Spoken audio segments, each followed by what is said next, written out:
Hey, this is Scott, and today we're going to take a look at the Feelworld T7 4K monitor.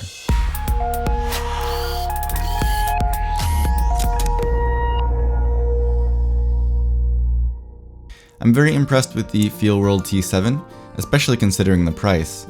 It's actually cheaper than the FW760 that I used before, but the quality feels much better with its metal design. In terms of design, it really is quite simple.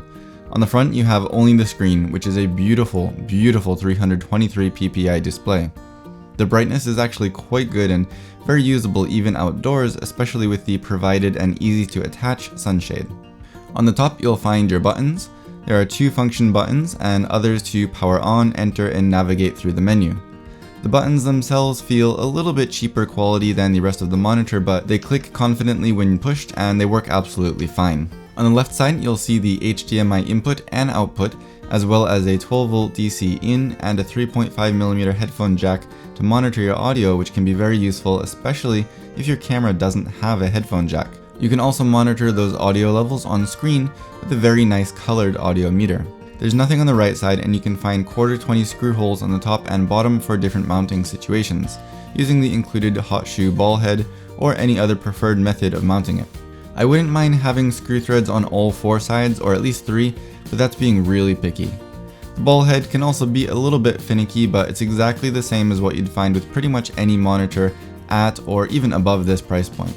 On the back, mine came with a Sony NPF battery plate, but there are others available such as Canon LP6 and Panasonic battery plates. The included battery charger also has an interchangeable plate to adapt to those batteries, and in this case both the Sony NPF battery itself and the Sony NPF battery charger plate were also included, with a USB cable to plug the charger into a USB power. The battery that's included does seem to last fairly long, to the point that I haven't yet been able to use it all up on a shoot. The battery locks in confidently and is easily removed with the push of a button. It does continue to drain the battery slightly even when powered off though, so make sure to remove the battery when it's not in use. The monitor can natively accept 4K signals, which is nice because it avoids any issues that you might have with other monitors that require your camera to downscale the signal as it sends it out from the camera itself. The display on this monitor is 1920 by 1200, and it has almost all of the assist features you could want, like audio levels, peaking, zebras, guidelines, false color, including a very nice and easy to understand meter on the side, a histogram, and more. Pretty much the only things that seem to be missing are waveforms and a vector scope, but those are rarely, if ever, seen on monitors at this price point, so it's very understandable. The menu system is, as far as I can tell, the same as on the FW760 and other Feelworld monitors, so it's very straightforward and easy to navigate. It's split into 4 sections and you can simply move through it in a very intuitive way, with all of the menu items easy to understand.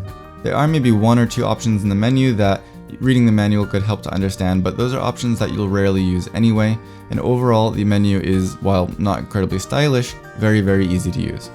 The delay on the video is actually very slight and hardly noticeable compared to the native monitor on my C200 for example, with what appears to be identical performance to my more expensive small HD focus. Unless your video's timing is incredibly critical, the delay on here should not cause you much of a problem. Overall, I was very impressed with this monitor. It's large, beautiful, well made, and features all of what you can expect at this price and a lot more, honestly. If you're looking for a 7-inch monitor at a reasonable price, I see no reason at all not to choose this one. If you have any questions or comments, let me know down below and I'll be sure to get back to you. If you liked this video or found it helpful, don't forget to give me a thumbs up, subscribe to see more in the future, and as always, thank you for watching.